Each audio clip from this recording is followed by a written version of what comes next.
How's it going, YouTube? Yep, back here, go to the second minute saying / bring you a draft analysis for the TGR Singles League. And yeah, the video that you can see playing in the background is a game that Miss Mag and I played.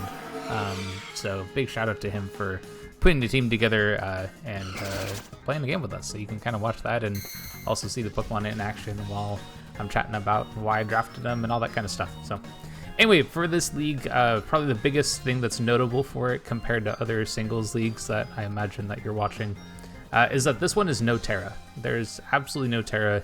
No low tier Terra, no high tier Terra, no Terra captains, no free Terra, no Terra at all. There's just no Terra. So yeah, I don't know if that necessarily made any impact on what I was drafting. Like, I think in a general sense, you just try to draft a good team, and then sometimes you have Pokemon with Terra and sometimes you don't. And so anyway, so these Pokemon don't have Terra at all. And yeah, I was picked like middle of the pack. I forget exactly how many people we had. I think it was 12 and I was picked 7, something like that. Sounds about right. So anyway, the first pick I was able to snag there was Dragapult, which going down to 7th pick is kind of crazy to me. This Pokemon is like often thought of as one of the best Pokemon in Draft League. It just has so much versatility to it. I personally am kind of like meh on it to some extent. Like, I don't think it's personally the best Pokemon that's in kind of standard Draft League tiers, but you know, it's here. I'm gonna use it. I'm kind of excited for it. I've only ever used it in a doubles league, and it didn't really impress me that much there, but I'm hoping that it can do a little bit more in the singles league. So yeah, that was the first pick, but it has so many different options. I'm sure you've probably seen Dragapult before. It does like sub Will-O-Wisp Hex spam. It does pivoting really well. It could do screens even. It could do, I mean, screens is a little more of a doubles kind of set, I think, but you know, it could work here, you know. Yeah, it does everything. Physical, special, fairly solid defenses, really good speed. So it does a little bit of everything. I'm very excited to use it for this season. Even if I don't think it's necessarily the best Pokemon, I definitely want to try it out. And after that, I picked up Greninja, which is definitely a Pokemon that I've been wanting to use for a while now. Just mostly because like I don't actually rate it that highly, but the community in a general sense seems to love Greninja. So I'm kind of excited to use it. Of course, you got a bunch of pivoting sets with Protean, and it does like really good damage. It's got mixed sets. It's hazard setter, pretty good pivot, pretty good sweeper with like battle bonds. So it does a little bit of everything. So I'm kind of happy with the first 2 picks I've managed to snag here. That like they're both very good, fast and mixed offensive threats, and I think that part's really exciting. So I'm really looking forward to using those 2 mons, kind of in that idea.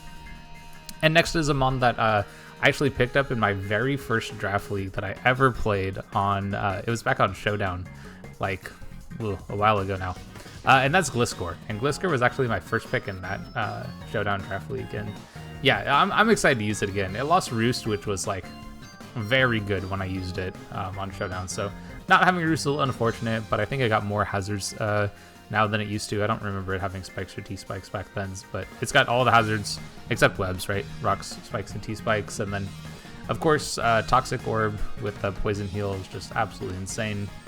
And then just some pretty good setup. You know, it's got good pivoting, good utility, pretty good defensively. So I think it's a really fun mon. And actually, this is the first mon that I ever had that was that, like, ground flying combo. And I absolutely love all of them. Like, Landorus is one. Landorus T I've had a couple of times now. I think I've won two championships with before. So yeah, hella excited to use this mon. Just coming back to an old favorite of mine, even though it's a little bit different than it was before. And the next mon I picked up was Reuniclus, which I am so hyped for. I have been like wanting to use this Pokemon in Draft League for a while, and I just never feel like I can fit it on the team, and I decided like, you know what, I'm getting it. So I've actually had like kind of 3 Pokemon that are like that so far. Dragapult, Greninja, Reuniclus, like all mons that I've been like pretty interested in trying out. Although Reuniclus has definitely been the longest of those, because I remember seeing it used in a VGC tournament when I was first getting into Draft League, and they had like it as their main max target, and oh my god, it looks so cool. Like Magic Guard with Life Orb, just being able to deal extra damage and not take any yourself from Life Orb chip was like hella cool. So anyway, I'm super hyped for this Pokemon. I think it's gonna be hella fun to use. And the next one I managed to grab was Pheasantipity, which I think is another really cool mon. I was just kind of looking for another Pokemon that was like fairly good defensively. I think at the time I was very weak to Dark, and I was really weak to Fairy, I think is the main issues I remember. And so I just wanted something that was good into those. Pheasantipity I felt was like a reasonable price. I used it in one of my other singles leagues recently, and I wasn't like the biggest fan of it. But I think at the price point that we had it here in this league, it felt more reasonable. I think it was almost like 4 or 5 points higher than where it is now. So yeah, pretty excited to use this mon. Just having Toxic Chain is nice for having a Hex Pokemon like Dragapult. I think it's really solid. Being able to absorb T-Spikes, of course, is always great for any grounded poison. And then it just has very good defenses, you know, really good Spadef.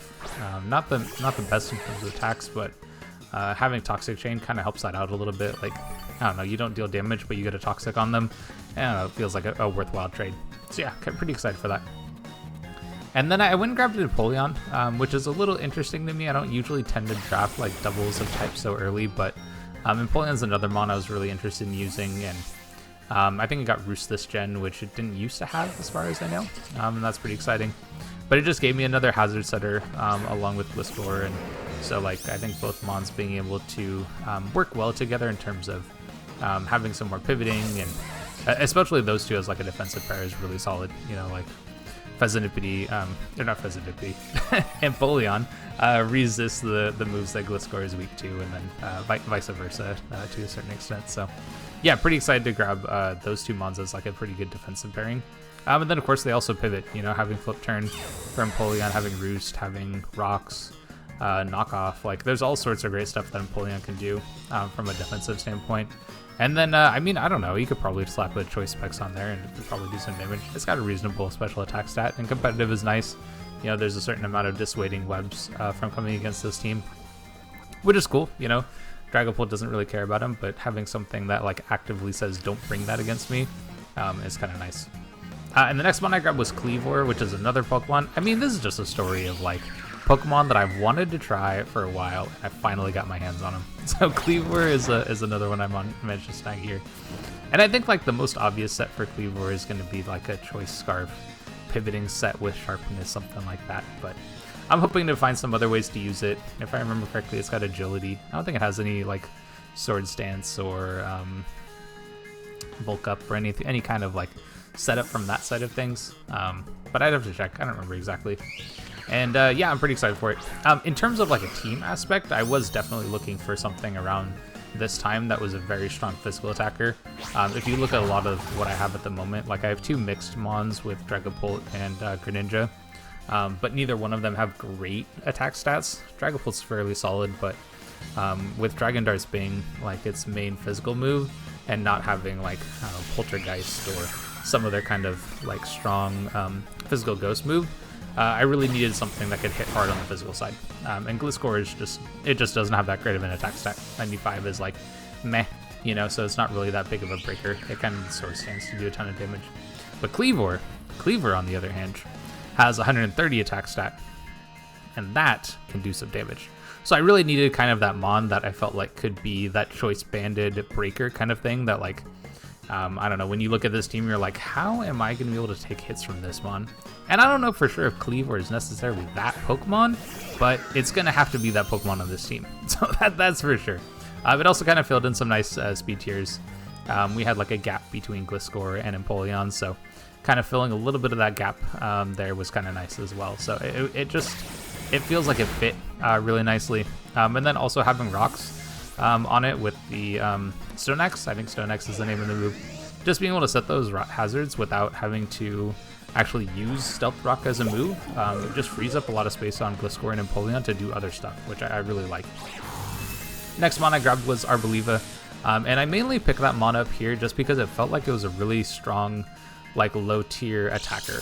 I think if I were to like redo this draft, I'd probably look for like another physically offensive mon a little bit early on, or maybe at this point, maybe it's better for me to grab like a physically offensive grass type or something like that. But I felt like Arboliva was good for the price point. I've used it a little bit in, I think I've used it in doubles. I've definitely built it with Matrix when I was building his team for a doubles league, and I had it for a little bit of a singles league too. And I think it's a cool mon. I think it's got a lot of cool options. Both Harvest and Seed Sower are like very relevant abilities.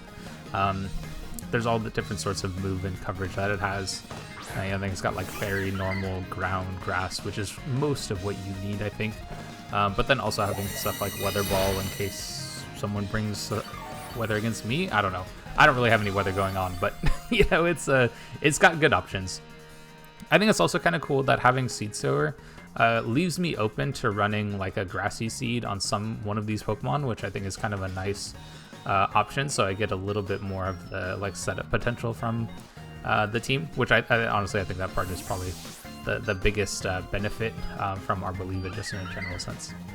And after that, I at this point I kind of knew a little bit of what I wanted to get as my last mon, so I picked up Hitmonchan here.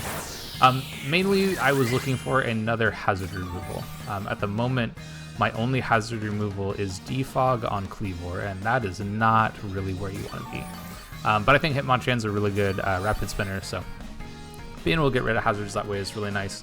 Of course, we have Iron Fist and a handful of like priority. I think this mon has maybe Bullet Punch. I feel like it might have Bullet Punch, but it definitely has Mach Punch for sure. And then it's got like, you know, all the different punching moves, so it gets a little extra damage that way. It also has a little bit more coverage. I believe Knockoff is new to it this gen, which is pretty solid. So it has some good offensive options, some good defensive utility. It's also got a fairly good special defense stat. Like 110 is like pretty solid. So yeah, pretty excited to use that mon. I think it's gonna be pretty fun. I don't think it's going to be like the carry of the team. It's not going to be, you know, the one who's winning us the game every week, but it is going to help the team out in a general sense with mainly rapid spin and then just having some little bit priority or maybe some good damage options as well. Yeah, so pretty excited about that one. And then Zebstrika, which I'm very excited to use because I have not seen this Pokemon used at all in Draft League. As far as I know, there haven't been any coaches that I've been watching that have had this Pokemon on their team, so I'm excited to use it. I'm not familiar with it very much because I started playing Draft League in Gen 8, so just wasn't around, you know, so it's going to be a completely new mon to me. But all of its abilities are really good, you know, Lightning Rod, Motor Drive, Sap Sipper, like all of this stuff is really awesome, so I'm excited to try it out. It was also a little bit of a faster threat. We had a bit of a speed gap between Pheasantipede and Greninja that I wanted to fill, so originally I was looking at Raichu, and then I realized that this Pokemon was also there, and I'm like, well, I've seen Raichu used a lot. I may have used Raichu, I don't know. But I wanted to try out something new, so I grabbed Zebstrika. So I think it's going to be a lot of fun. I'm excited for the team overall. Definitely let me know what you think in the comments down below. And of course, if you'd like to watch any of our content from this season, definitely stick around, like, subscribe, and all that stuff. And I'll catch you on the next one.